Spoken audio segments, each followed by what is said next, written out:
Hey everyone, happy Thursday. Thank you so much for joining us today for our webinar. We are so excited to be talking about some storytelling best practices from some amazing documentary films and how you can apply some of those learnings to your next nonprofit campaign for fundraising or advocacy or any other kind of campaign you're going to be running. We've got some really great stories to talk about today. So let's go ahead and I want to introduce you to my amazing co-presenter, Ms. Wendy Cohen. She's a partner and principal at Picture Motion, where she led the campaigns for Inequality for All, Rich Hill, Above and Beyond, and right now she's working on Racing Extinction. Prior to joining the Picture Motion family, Wendy was the Senior Director of Film Campaigns at Participant Media, where she developed innovative digital and mobile campaigns for films like Charlie Wilson's War, The Visitor, Food Inc., The Cove, Waiting for Superman, Lincoln, Middle of Nowhere, and A Place at the Table. Wendy, can you tell us a little bit more about what Picture Motion does? I sure can. Hi, everybody. Thank you so much for joining us. It is a thrill to be here. So Picture Motion is a leading marketing and advocacy firm for social-driven films. We're now trying to expand beyond films to possibly television and books, but the common theme among them is that they all have a social issue at their heart, or there is some kind of social issue they're talking about, and hopefully they want to accelerate change in some way. We have offices here in Los Angeles, also in New York and Washington, D.C., and we provide a varying degree of services for our clients, but again, all of them are with the goal to inspire some kind of change. I am going to introduce my good friend and colleague, Megan. Megan is the lead client manager for the West Coast at Change.org, where she's been working with nonprofit organizations to find and connect with new advocates and donors for the past 2 years. At Change, she works with clients like the World Wildlife Fund, Everytown for Gun Safety, and the League of Conservation Voters. Before coming to Change, Megan worked as a consultant for Big Duck, which is a communication firm that works exclusively with nonprofits. And she ran the digital engagement department at Iraq and Afghanistan Veterans of America.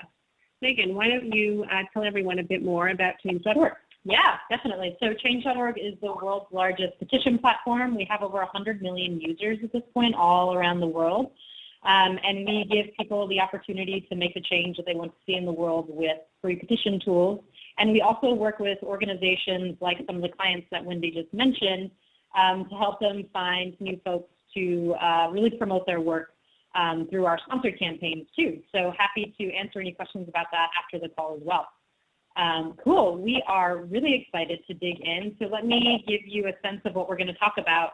We've got a really cool campaign framework that we want to walk you through just to give you a sense of how some of these films were created. We've got a couple takeaways from some of the documentary films, and we're going to show you how you can apply them to your campaign with some examples from Change petitions specifically. And then we'd be more than happy to answer any questions you all have. So if you could go ahead and if you do have a question, just drop it into the chat and we'll be collecting them and answering them all at the end. And if you are on Twitter and you want to tweet along, we're using the hashtag BigScreenCampaigns, which is there at the bottom of the slide. And I think we're going to go ahead and dig in. So before we do that, we want to hear from you guys. If you have ever watched a movie or a documentary or any kind of film that has made you change your behavior due to the amazing story that it told. And if you have, what is the movie that made you change your behavior? And we were talking about this the other day. And Wendy, what was the movie that you were mentioning that made you change some kind of behavior? Yeah, I was just saying that recently at the Los Angeles Film Festival, I saw a documentary called Chasing the Sun, which is all about solar power. And as the credits were rolling in the theater, I immediately signed up for Solar City to have someone come out here and see if they could see if we're eligible for solar panels. I definitely think there's this moment at the end of a movie where you want to change everything. For us, we're really curious about how long that lasts. I think, for example, Food Inc., people who see it right afterwards, they might not eat chicken for a few days. I'm always curious if that sticks with you. It certainly did for me. But anyway, yeah, we're so curious. Okay, here are some things here's some answers. We have Food Inc. on there. We have forks over knives.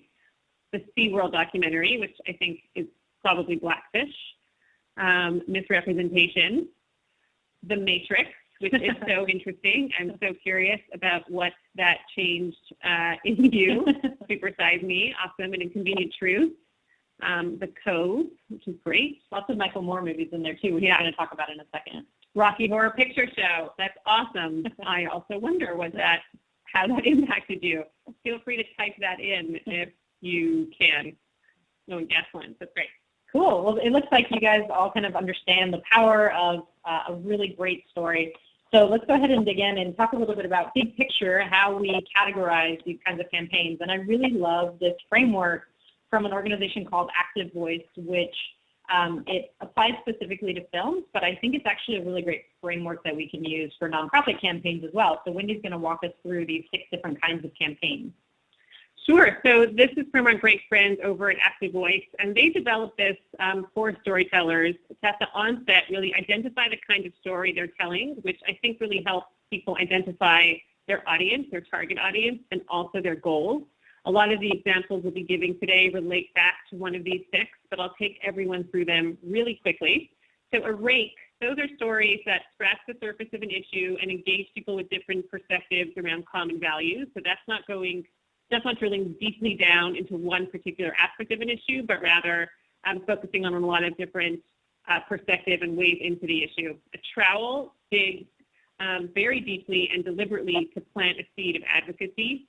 So that might be a film that's focusing on a particular bill. It might be something like Blackfish that was very focused on SeaWorld. And so there are a variety of campaigns that, again, are super focused. A wheelbarrow will transport audiences through a strong narrative structure, but doesn't offer simple solutions or sometimes any solutions. And we're going to be talking about a film called Rich Hill, which fits perfectly into this category. A trellis helps movement grow by telling a story that affirms, directs, and heightens the visibility of existing efforts. So this might be a profile of something happening on the ground or an exciting movement that's building. A shovel, which is often investigative in nature, it digs for the truth and exposes alarming information. We have a few of these examples. I think Food Inc. is a great one here, really trying to lift the veil on some of the secrets of industrial agriculture. And finally, a sledgehammer, which is our hard-hitting stories that highlight villains and wake up the choir. And I think Michael Moore, who we just talked about, is probably a great example of someone who creates sledgehammer-like films. What I love about these frameworks is not only that I learned a lot about gardening from them, which is really useful, but I think and you kind of touched on this too, is it gives you more of a focus for the kind of tactics that you want to use for your campaign. So we're going to keep this framework in mind, and we're going to switch over and start talking about some examples of documentaries and take out one best practice from each of them, and then we're going to talk about how to apply them to your campaign by showing you a Change.org campaign example. So kind of keep this in the back of your mind, and we'll relate the different films, and you can kind of get a sense for all the different tactics that these films are using. So without further ado, first takeaway, finding your choir, which we just talked about in one of the examples there too. So it's super important for films and also for your campaign to know who your audience is. And of course, we want the whole world to be our audience because we think the work that we're doing is really important. But when you're trying to appeal to everyone, your message is going to get diluted. So it's really important to get your message out there to the right people at the beginning of your campaign by finding out who they are, who that choir is, and then what they want. And then what they'll do is be the ones who are going to help spread your message even further. So one of the films that you worked on, Wendy, was Food Inc. And so who was the choir for Food Inc.? So Food Inc., which I think is definitely, like I said before, a shovel-type film. We started with the core, which is, of course, advocates for food safety, people in the food justice movement, and the local food and sustainable food movement. And they were amazing. And as soon as we showed them the film, we were able to brainstorm and see the work that they were, their campaign goals and their initiatives. They really wanted to highlight the year Food Inc. was coming out. But one of the things that I think is great about talking to your choir is that they could usually help identify or help you reach beyond. And what we learned is that the reauthorization of the Childhood Nutrition Act was up around the time Food Inc. was opening or throughout that year. And we quickly discovered that one of the best people to work with in terms of childhood nutrition as moms and parents. And so we had an amazing partnership with Moms Rising around that film, and we did an advocacy day in Washington, D.C., where we brought 100 moms to visit their local representatives and talk about the reauthorization of this act. So I think for Food Inc., we went directly to the core, which is super important, and they helped us move even far beyond. And I think, Food Inc. has a super long tail. People are definitely still watching it on Netflix and affecting people in different ways. But it was super important to us to learn what the core audience was hoping to accomplish that year. Yeah, I love that example. And I think one of the great ways that when you do find that choir and you figure out who they are, a way to activate them is by using days of action, specifically getting them to take action on like one particular day on an issue. So this is an example of an organization that works with us, Global Citizen, and to find their choir, they were sort of capitalizing on different days like Canada Day. And what we see a lot at Change as a very successful strategy is to recruit folks around a day of action, but get them onboarded to your organization and on your list before that day of action, and then really go big on that day of action and send them emails with things to do, actions to take, whether it's signing another campaign, wearing some kind of color, doing something on that day to really activate them and get them excited about the work that you're doing. So days of action can be a really strong way to get your message across and get that choir like really excited and get them to start to sing. I just thought of that. Okay. I appreciate the Canada Day reference. I am a proud born and raised Montrealer. I'm glad you got that in there. Yeah. Okay. Next takeaway. Putting a face to the story. So this one's huge, especially at Change when we're thinking about storytelling all the time. And the key here is, how are you going to connect your audience to the issue when it's super overwhelming or just very broad? When you talk about something like poverty or hunger or war, we all know that they're terrible and we all want to do something about them, but it's such a big concept that psychologically we can't really connect with it, and we don't really know how our individual actions are going to make a difference. But when you get an individual story of someone who's either impacted by this particular issue or, as we can see in a minute, someone who's an expert on the issue, they can really help guide people to become more connected and then want to take action.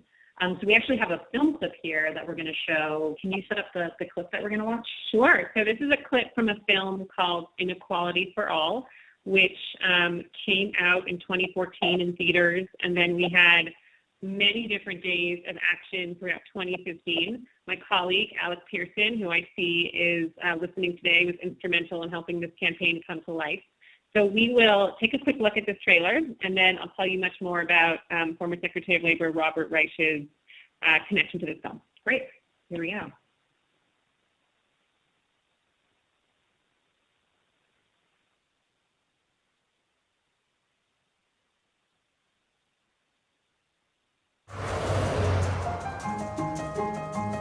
Now, the thing you ought to know about this Mini Cooper is it is small. We are in proportion, me and my car. My name is Robert Reich. I was Secretary of Labor under Bill Clinton. Before that, the Carter administration. Before that, I was a special aide to Abraham Lincoln. Of all developed nations, the United States has the most unequal distribution of income, and we're surging toward even greater inequality. 1928 and 2007 become the peak years for income concentration. It looks like a suspension bridge. Last year, we made $36,000. I probably make $50,000 a year, working 70 hours a week. The middle class is struggling. Now, people occasionally say to me, what nation does it better? The answer is the United States. In the decades after World War II, the economy boomed, but you had very low inequality. Do you know Robert Reich? I do indeed. He's a communist. When I was a kid, bigger boys would pick on me. I think it changed my life. I had to protect people from the people who would beat them up economically. Who is actually looking out for the American worker? The answer is nobody. Workers don't have power if they don't have a voice. Their wages and benefits start eroding. We are losing equal opportunity in America. Any one of you who feels cynical, just consider where we have been.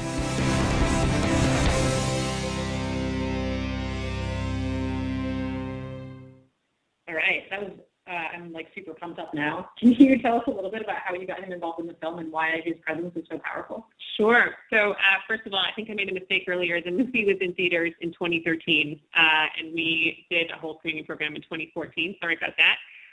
So the filmmakers were going to tell, or wanted to make a movie about income inequality, which is clearly a growing problem in the United States. And they were first going to use a lot of the film takes place in Secretary Rice's class at Berkeley, and they were just going to use like some of his slides, and he was going to maybe be the narrator. But then it turned out that this is actually the best way to tell a story is to include his story in there.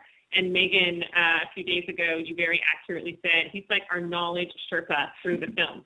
He is in every scene, both in the classroom and out, and taking audiences through this huge problem, how we got here, where it's going, and on some solutions to end it.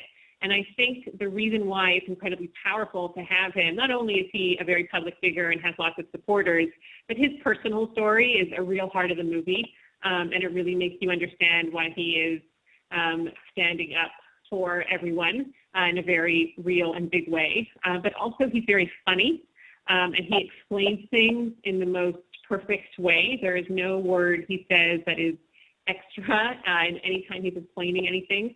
And so he was just like this perfect guide. And while, you know, there are other kinds of guides and faces to issues that Megan's going to talk through in just a second, I do feel like when you can find someone like this who's incredibly personable but also has such tremendous experience, it really lends itself to a campaign and to a film. And one thing that we saw is that we had, of course, Facebook and Twitter, and we had everything for the movie, but it was Secretary Rice's personal page that was getting exponentially more interest, and people were just really eager to hear what he had to say, more on the issue. So this, I think, is a great example, first of all, of a film that is very much a trellis, but also someone who, like, having your guide, I think, really helps break down this huge problem. And I think another way, when you're thinking about putting a face to an issue, right, there's the knowledge Sherpa strategy, which is one way to tackle it. But when you're thinking about your organization and the work that you're doing,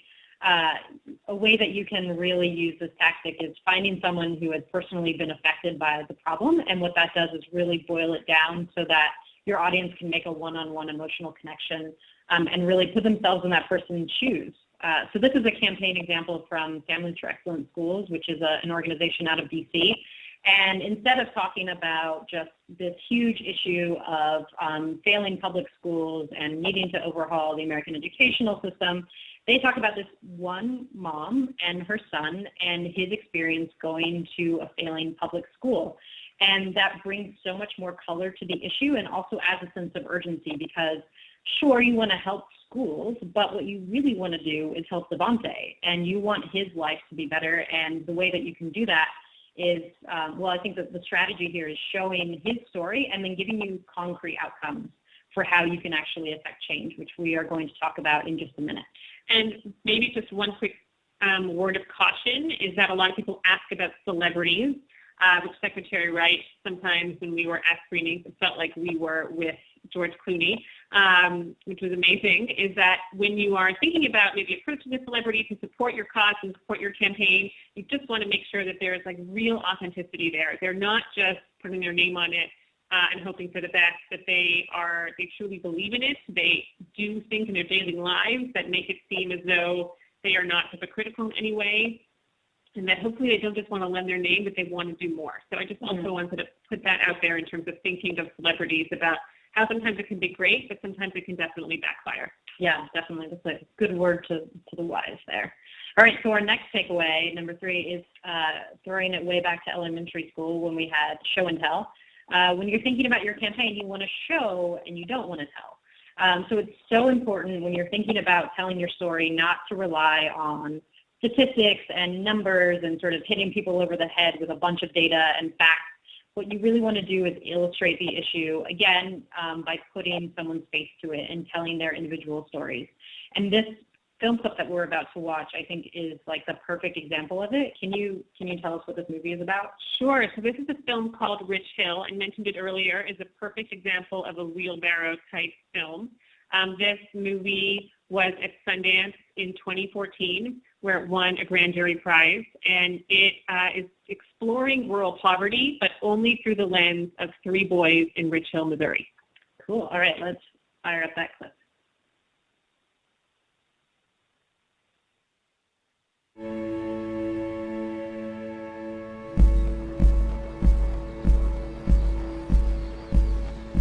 People walk past us with their nose 50 miles in the air, acting like they're better than us. And I don't fall for that. We're not trash. We're good people.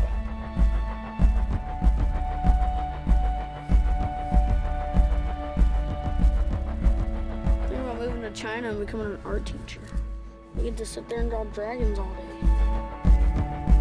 I gotta show you all my battle scars with this helmet. That's how you tell someone's good. Today's gonna be fun. Today's my birthday, man. I'm 16. Yeah, today's gonna be fun.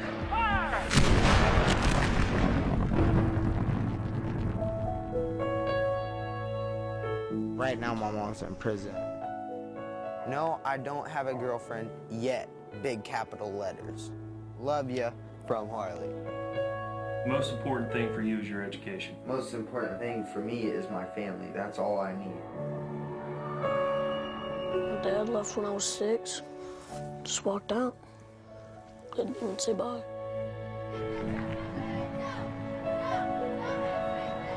I know I wouldn't be able to live without my parents. I really do love my mom and my dad and my sister.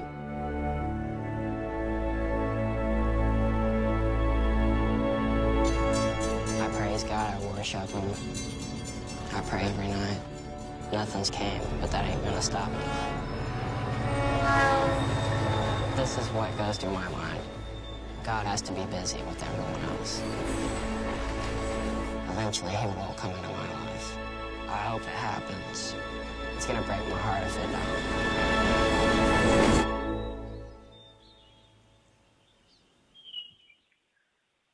Wow, that was super powerful. This movie looks amazing, and I love how they use the story of these 3 boys as opposed to like really dry stats and like hard facts. Yeah, that's right. There are no talking heads in this film, so there are no experts telling you about world poverty or why it's a big problem or how we can solve it. There's no animation in the middle of some of the stories, which is a tactic often used by documentarians. This is just showing you what life is like for these 3 boys, and I think very much an invitation to empathy, to really understand what it's like to be living not just only in a forgotten pocket of Missouri, but really a forgotten pocket of America. And the thing about this film is that it didn't try to give solutions. That was what we used a campaign for, and that was what we had a campaign for, but the film of itself was just about showing and not telling. And I have this example of an email from a client that we've worked with called Make It Work. And what I love about this example is, they were talking about the story of this one woman who was fired from her job for breastfeeding because she had just given birth and went back to work. And instead of saying, 70 million American women every year face this issue, which feels overwhelming and you can't really connect with it, they tell the story of one woman, and you can kind of follow her journey, and it makes people so much more empathetic, which is exactly what Rich Hill does as well, and it makes you walk a mile in their shoes and really want to find a solution to the problem. So I think when you're thinking about your campaign and your organization, we all often have these really hard-hitting statistics that we think are going to shock people into action, and there's a time and a place for them, but you want to make sure that you're leading with the story, because that's really the emotional connection is really what's going to get people bought into the work that you're doing long-term. So another thing, and this one I think is super important, is thinking about how you can be really concrete with what you want to achieve, and this is really important, how your audience can help. So making sure that you have a goal in mind, that you're really clear about it with your audience, and that you illustrate exactly what action they're taking to help you achieve that goal. And this film, Food Chains, is an amazing example of having a super concrete and specific ask.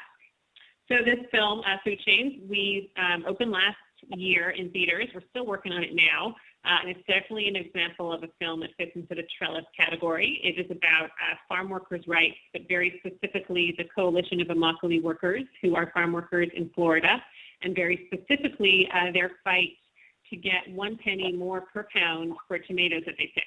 And so for food chains, there's farm worker rights issues all over the world, but this movie was very specific, and so our campaign was therefore extremely specific. And the Coalition of Immokalee Workers helped guide us, but we were targeting Wendy's and Publix as two, one a fast food chain, but one a grocery store chain, who were among the only people that haven't signed on to this Fair Food program. Everybody else has, McDonald's, Burger King, Walmart, I mean, you name it. There are great big companies who have signed on and are paying a penny more per pound, but these two aren't. Because Publix isn't all over the country, Wendy's was a nice other target because they are everywhere. And some examples of things that we were asking our audiences to do was to, if they had a Publix in their neighborhood, to download this letter and bring it to the store manager. We did a lot of stuff on Twitter. Publix has these like regular chats, I guess. And so we hijacked one of them very quickly around Thanksgiving. And then for Wendy's, after almost every screening we did in theaters, we had a protest outside a Wendy's that was close by. And we had similar opportunities for petitions, but also like calling Wendy's headquarters and ways for audiences to just really target those two bad actors. And the thing that's so powerful about this is the campaign could have been about farm workers broadly. It could have been telling all restaurants and all grocery stores, and it could have been about all fruits and vegetables. But it's so specific that you're like, hey, a penny more a pound, like I can definitely get behind that. And you can see that that's a very reasonable request, and that's a very reasonable goal that you want to have. And it's so specific that it really illustrates exactly what the problem is. There is actually one of our organizations that we work with called Walk Free, which is an international organization that works to end modern day slavery, ran a very similar campaign, also asking Wendy's and Publix specifically to pay a penny more per pound of the tomatoes. And I think this is such a great example of being really concrete. And another amazing part of this campaign is, and something else that you can take away for your organization, is when you are really concrete about it, you want to make sure that you follow up with everyone that took action for you. And you want to make sure that you have them going with you throughout the course of the campaign. So giving them updates in the middle and at the end of the campaign, just kind of keeping them up to date about all the different actions that they can be taking, and make sure that they know when they were successful, and like give them credit for being a part of a successful campaign. Closing that loop is super important. And also, again, back to the transparency, even if it didn't work, being really honest about it. Here's what happened. Here's what we're going to try again, stuff like that. Awesome. All right, so next takeaway, number 5, creating urgency. So urgency is really what gets people up off of their chairs and wanting to take action. We all have a very long to-do list every day, and if you want to get on someone's to-do list to the top of the list, and you want to make sure that you have a deadline or some sort of sense of urgency, otherwise you're going to get pushed to the next day and the next day. We've all been there and done that. So the thing that's really interesting about urgency too is you can think about external deadlines or holidays or things that are happening around you, or you can get really creative and literally create your own holiday to get people galvanized and to take action. And this is my favorite. I love this example of how you guys created this particular week of Black Male Achievement to get people to take action around this film. That's right. So we worked on a film, American Promise. My colleague Darcy ran that campaign for a while, and it's a film about 2 boys in New York and their experience in public and then private education. And the film was all about, focused on Black male achievement. And so during Black History Month, we designed this week, February 3rd through 9th, and asked all of our partners to get involved with Black Male Achievement Week. This wasn't something that really existed before we decided to make this happen, but it seemed like, we just wanted to put a stake in the ground and get people organized and give them the reason to participate during that week. And so this is something, of course, we invented. We've done that other times. It really works. We talk a lot about pool of worry, and people's pools of worry right now are very deep, especially in this country, making ends meet and worrying about if you're going to have enough film, if you're going to have money at the end of the month and paying rent, all this stuff, there's a lot that people are worried about. And so giving people a real deadline, I think, is incredibly helpful. And that's something that we see a lot in fundraising campaigns too. They're really common tactics that are used, like a matching grant with a deadline, or you want to hit a certain number by a certain day, and that will really get people galvanized and ready to donate immediately rather than putting it off. But this example is a campaign also by So Make It Work, which we saw their email a minute ago. But they are using the election as a deadline and a time to really get people galvanized and taking action around that. So when you're thinking about how you can create urgency, maybe you create your own week or your own holiday and your international day of the work that you're doing. But also take a step back, look outside of your organization in the nonprofit world and take a look at external things that are happening and how you can tie your work to them, any upcoming events that you can use as a deadline to create that urgency, which is really going to get people to go the distance for you. So this, I think, is also good life advice. Don't go it alone. A lot of times people are, they think that they are the ones who have to carry their campaign all the way through to the finish line. But in reality, there's so many amazing organizations out there that are doing such incredible work on very similar issues that if we started to pool our resources and work together as coalitions, then we could probably get a lot more done. And a good example of a film that kind of took this strategy to the max here was Fed Up. And what kind of organizations are you guys working with on this one? Sure. So Fed Up is definitely an example of a shovel type film. And we created a Fed Up challenge, which was to get people to not eat sugar for 10 days. And that wasn't just like don't eat donuts and M&Ms, but that was, read the labels and ketchup and yogurt and all the hidden places, or all the places where sugar is hiding, I should say. And try to not eat it for 10 days. And we worked with everyone from the core, as we were talking about earlier, so people in food politics and the food justice movement, but also restaurateurs like Mario Batali, Bon Appetit. But we also had really interesting partnerships with Nordstrom and Adobe and Dell. We had members of Congress taking the challenge. We worked with high schools and churches and bloggers, and over 75,000 people signed up for this challenge as we were doing it. And I think for us, we had this idea of a big tent. Everyone was welcome. We wanted everyone to come in, and we thought the best way to learn about where sugar is hiding in your food is to take this challenge with us. I think that's such a strong way to amplify your voice too, and thinking creatively about organizations that might not be working on the exact same issue, but perhaps they're in the same space as you are, and you could really benefit from their audience, reaching their audience as well. We've had a couple organizations on Change that have come together to really tackle big issues like this one, which is ending unlimited dumping of carbon pollution from power plants. So we had a handful of environmental organizations like the NRDC come together under a big umbrella organization, which really helped them pool their resources and reach a much wider audience and affect way more change than they possibly could individually. So I love seeing examples like this where organizations are really communicating and realizing that we're all kind of working towards the same goal and putting aside things like ego and just really working together to make a difference.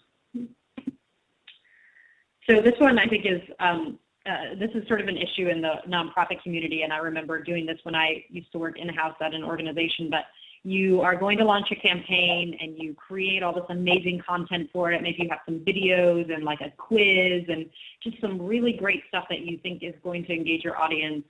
And what you do is just release it all at once because you're so excited, and you kick off the campaign and maybe you send 5 emails in a row with different videos and different, all of a sudden all of your content has been sent, and then the campaign lasts a couple months and you're sort of scrambling at the end to think of something original and unique to share with your audience. So it's really important when you do kind of collect that content at the beginning of your campaign, which I'm sure you're all doing, is to really space it out and make sure that you have enough to last throughout the duration of your campaign. And this goes back to the idea of closing the loop with folks and staying engaged with your supporters at the beginning, middle, and end of your campaign. So don't give away all your great content at one time is basically a rule of thumb here. And this amazing film, which hasn't come out yet, right? That's right. You guys have amazing content for it that you're sharing. That's right. So this is a film called The Threat. It's not a documentary. It is a narrative film. Angelina Jolie is an executive producer. And it's about child marriage. And the film was set to open early, or to be available earlier, I should say, and then it kept on getting pushed for a variety of reasons. But much like what Megan was saying, we were like, oh my goodness, we've got to keep people excited and engaged and want to stay with us. And we have been working with Change.org, which has been an incredible partnership. And luckily, we had a lot of video content, and we worked with Riot News to release and distribute this content over time. And it's actually something that Change.org was really instrumental in helping with, is their incredible tool, which helps you, well, Megan, you should just describe it. So this is a screenshot of the petition that they're running for DeFrat here. This is the beginning, and then this is a screenshot of the same petition page. So when you create a petition on Change, you can post different multimedia updates, whether it's a link to a news story or a video or just a text update, and it gets sent to everyone who signs the campaign. So it's a really great way to re-engage with folks who have signed your campaign. Maybe it's been a couple months since they signed and maybe they forgot, and this is a way to bring them back into the fold, keep them updated on the work that you've done, and maybe get them excited about sharing it with their friends as well.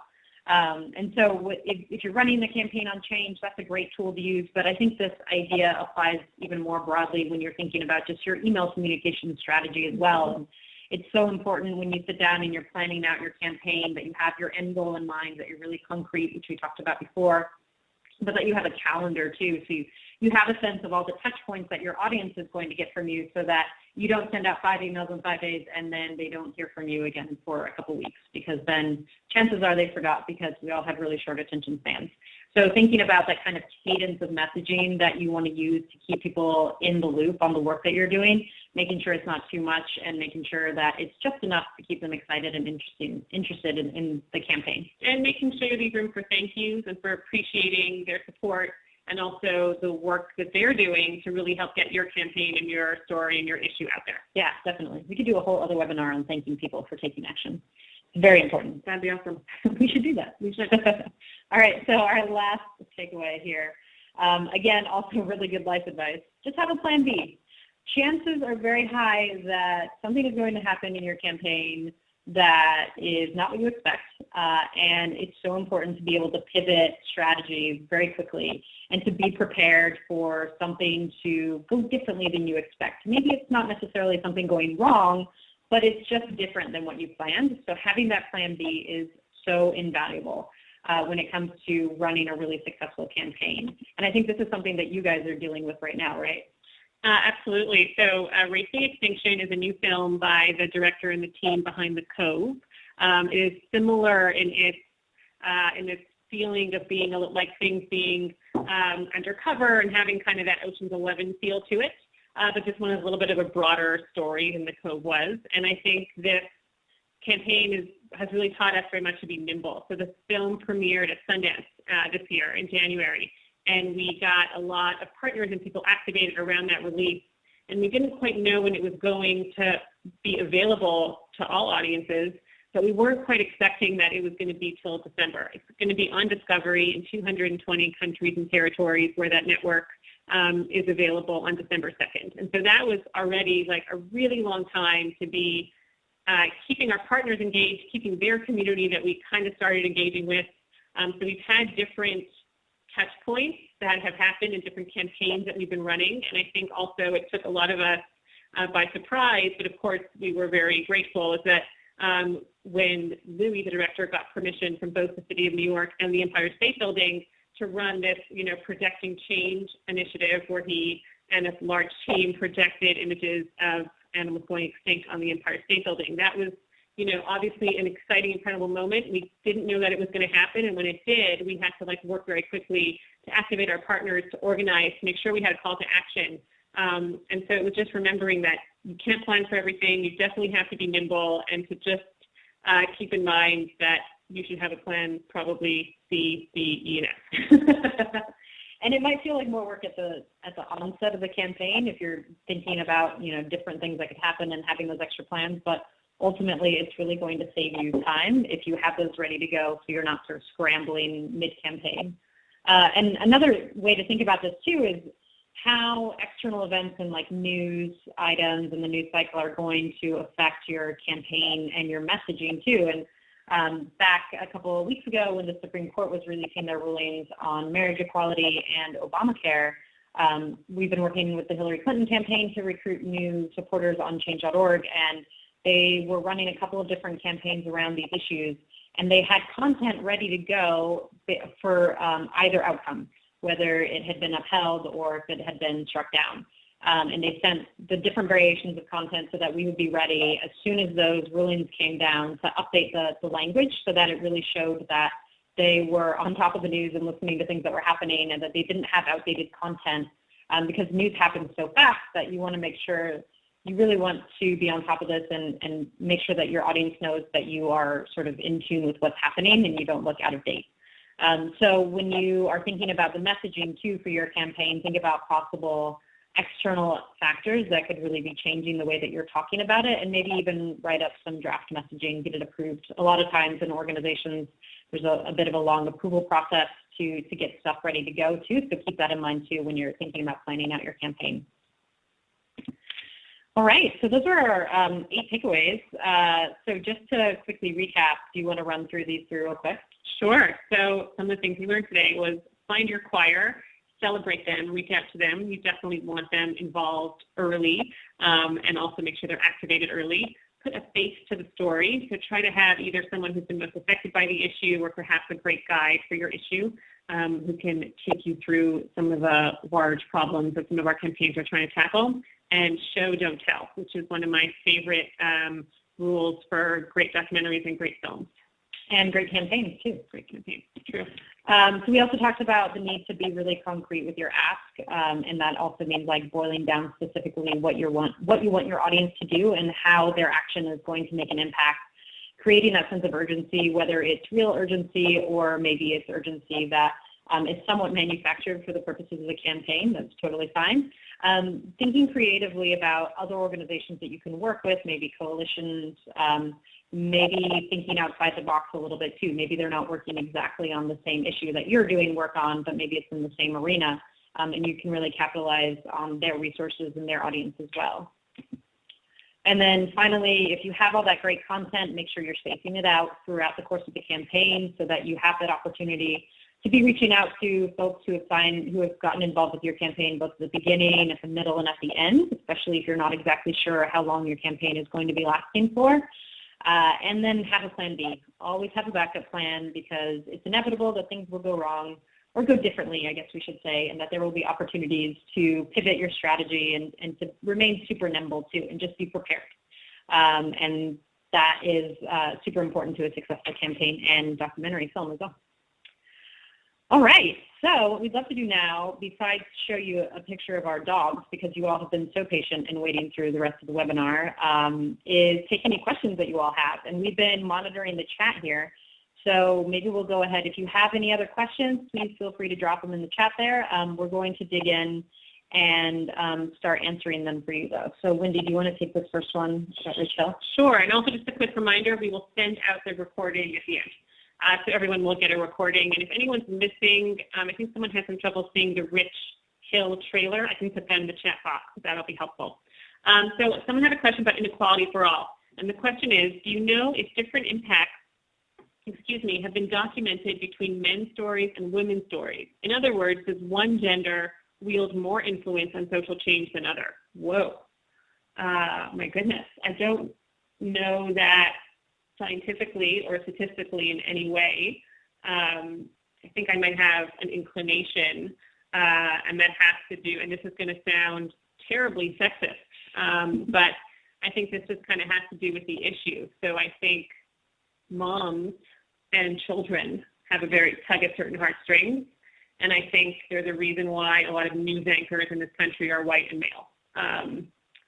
So I think there are a lot of prejudices, and that maybe some campaigns, I don't know if they're falling into them or they're making them worse. I do think people, of course, come to every story with a prejudice, but I don't know. Do you have any sense? I mean, I think it's a lot about, like, good stories happen, and you want to take action when it's like a vulnerable population too. And I think it's less about maybe gender and more about how compelling their story is too. So I think everyone has a compelling story to tell. So it's really about like focusing in on finding that like really compelling narrative and focusing less on perhaps buckets like gender, things like that too. And that's really interesting though. I hadn't ever really thought about that. Me neither, ever. That's a little crazy. And I'm sorry, I'm much of a terrible gendered place. That's not generally how I think, but I think how a lot of people do think. So we have another question for Rich Hill. And the question is, how do you add calls to action in your campaign when you use a film that doesn't have a call to action? Does that result in any specific change? So this is a question we get all the time. A lot of documentarians, I think, get very nervous if they're not putting solutions in their film. And I think there's a bunch of things. One, telling the best story possible is the best way to activate people. So if talking heads and statistics and animation are going to help you, so for example, a film like Food Inc. or Waiting for Superman, which had all of those things, as well as a storyline that was the through line throughout the whole film, that can also be very useful and powerful. But I personally think you should first and foremost be telling the best possible story. For Rich Hill, I think a lot of film goers were like, how could you leave us in this emotional state and not tell us how to end rural poverty or child poverty? And I think for us, it was very important. A few things were very important. And then I will tell you how people did use the film. But for one thing is that, yes, it's a movie about Missouri, but this is actually happening everywhere, rural and urban areas. Two, a lot of people have the inclination to want to help these three boys. You feel very attached to them after spending 90 minutes with them. But realistically, there are so many young people, probably not too far from where you're living right now, who also need your help. And so we very much wanted to connect people to local organizations, like in their area, who also had young boys and girls who needed support and needed help. And also, I think the filmmakers, I said this before, but very much wanted to make a film that was an invitation to empathy. How do we meet these kids and really put ourselves in their shoes and not disrupt that with all of a sudden you go to like a talking head from someone in New York City who's working on this issue and from a research perspective, I think could like completely take you out of the story. So for us, that is a great question about what our calls to action were, and we actually had the great benefit of running what we call brain trusts, which is where we showed not the final cut, but like a fine cut of the film, 3 different locations to groups of partners, I'd say between 12 and 15. They were people like United Way and Boys and Girls Club and the Full Frame Initiative and court-appointed special advocates for youth. And they came to see the film, and then we had a very open and honest discussion, this was not public in any way, about how they thought they could potentially use the film in their work, what they think we should be focusing on. And that was where we learned what our campaign can really do. It turned out the Boys and Girls Club, to the screening we did in Northern California, brought some club members with them. And they had a very emotional, incredible experience. And these 2 young boys said they were so surprised to see these 3 boys have similar issues to them, even though they lived so far away. And for them, they really wanted to talk about, first of all, things they were struggling with, but also like this connection between people across the country. And so we got the idea of reaching out to many more Boys and Girls Clubs and seeing if they could watch this film and use it as a jumping off point to talk about some of the issues that were common to both very urban areas and very rural areas.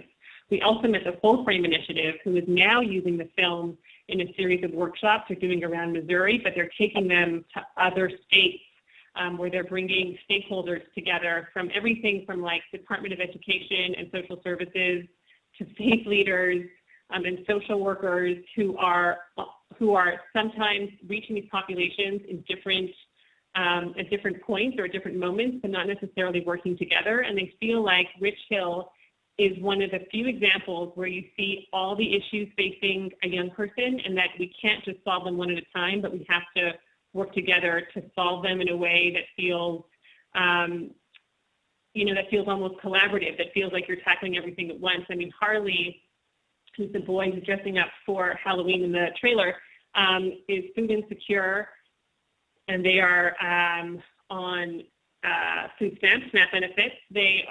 His mom is in prison. He has a learning disability. He has some sexual assault in his history. And so you can't just have someone who's like helping him with one of those issues and not all of them. And we have been hearing from social workers that Rich Hill is that rare case where you're like, oh my goodness, we need to like look at all of the issues facing these kids. and then I promise I'm going to stop talking. But another example is Teach for America. We reached out to them and we were like, you are often sending folks who haven't been to these parts of the country to become teachers there. We thought it would be beneficial to show some of their teachers in training this movie to get a sense of what some of their students might be facing. You might not know that the reason why your kid or your student smells so badly is because they haven't had hot water in months. And you see one of the boys in Rich Hill boiling water on an iron in one pot at a time to like take a shower. It's just a sense of like, oh my goodness, this is what people are dealing with. So it's a very long answer, but I actually think it was a truly great film to invite lots of people to use it in their work because it wasn't specific. It didn't just point out one solution or one organization who's working on this issue. Mm-hmm. It's almost like it doesn't exclude anyone from being a part of this Exactly. when you leave it that open-ended too. I think that was really interesting. Sorry, that was so much talking. I'm so That sorry. was great. It's so fascinating. All right, so we have a question here from Liz. What are some tips you have to keep people motivated after they engage with your initial story? How do you keep the momentum going after you've done the inspiring? That's a really great question, and it ties back a lot to that idea of keeping your cards really close too. So you want to make sure that if you are going out and recruiting folks on your really inspiring story, that you are ready to keep them looped in with really great content. So you don't just have like that one piece of content. So that planning piece before you launch your campaign is so crucial. Having all that content ready to go so that you can continue to communicate with them on a regular basis and keep your audience really looped in. Thinking about a variety of content too. So maybe you told a really great story on your petition or whatever it was that you brought people into the initial campaign. But thinking about different media, so maybe you have a video from about one of the people, maybe you have a really interesting infographic, maybe there's a blog post that you can share. So thinking about different mediums that you can use to collect content around the same issue. So it's not about hammering home the exact same story over and over again, but finding those different entry points. Maybe it's thinking about like a research paper piece. It's a news article. Like there's a variety of different ways that you can be thinking about telling your story. After you have that initial like hook of that inspiring, like telling the one story of the one person. And I think it's a lot about like the timing piece too, and making sure that you don't just have it all out there at once and kind of rationing out your content for the rest of it. And so if you do have a face to your story, maybe you can go back 12 months later, see how they're doing, have like a short update video. We also on a short film called The Lion's Mouth Opens. Again, my colleagues Alex and Kate organized a Huffington Post series that was all about Huntington's disease. This film was about Huntington's disease, but we had experts in that field write 11 pieces of original content, and only at the very bottom did it say, this is part of a series that's been inspired by the release of a short film called The Lion's Mouth Opens. And so I think there's like really creative ways where you can talk about the issue more broadly and just kind of tie your specific campaign to it, maybe a little more loosely.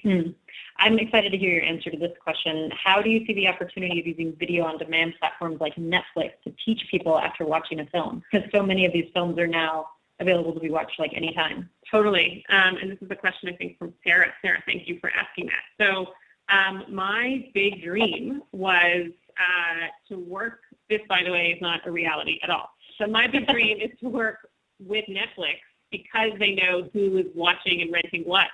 And they send emails all the time, is that wouldn't it be so nice if after you see a film like Murderball, you got a very polite email the next day that said, oh, are you interested in supporting the Paralympics? You can say yes or no, you can do whatever you want. Now that is not their business, nor are they interested in doing something like that, although they did run and are running an amazing campaign for their film Barunga. So they are doing something, but they're not doing it for their library.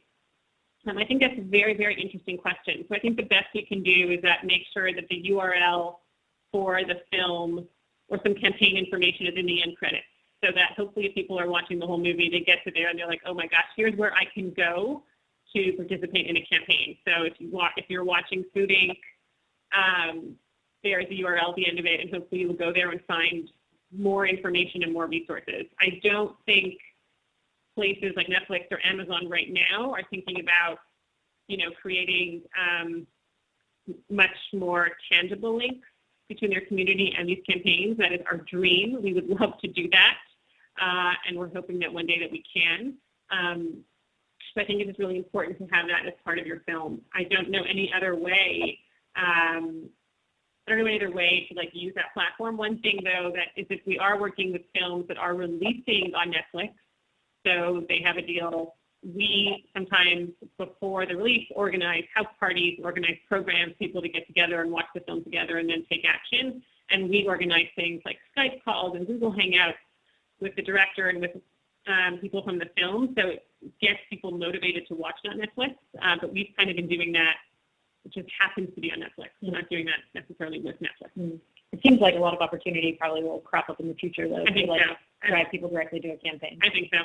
I love this question from Mosin about how can we as storytellers develop content that is adaptable for different cultural contexts and needs, but the topics are global in nature. And this brings me back to the point that we were talking about of creating a coalition and making sure that you're not creating content in a vacuum. And when you're thinking about a coalition, it can be either a variety of organizations in one country that are working on an issue, or it can mean reaching out to different resources in the cultures that you're hoping to spread the word and like get your story out there. I think this is something that we take really seriously at Change as an international platform, as we work really closely with our country leads whenever we're running a campaign that's specifically targeting that country to make sure that it's culturally relevant and that we have sort of the right context, that we understand more broadly how the campaign fits into the other work that they're doing. So I think it's super important not to create your content in a vacuum and to always be reaching out to different resources. So maybe there are organizations that you can be partnering with in those countries that can really give you an on-the-ground perspective when it comes to the work that you're doing and the story that you want to tell, to make sure that it's something that's going to appeal more broadly to an international audience. Cool. All right, so another question is about Picture Motion and the work that you do. Do you guys partner with NGOs? And if you do, how does that partnership look?